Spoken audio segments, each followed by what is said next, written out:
بسم الله الرحمن الرحيم سبح اسم ربك الأعلى الذي خلق فسوى والذي قدر فهدى والذي أخرج المرعى فجعله غثاء نحوا سنقرئك فلا تنسى شاء الله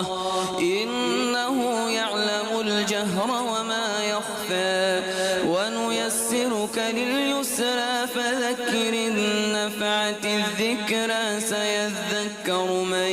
يخشى ويتجنبها الأشقى الذي يصلى النار الكبرى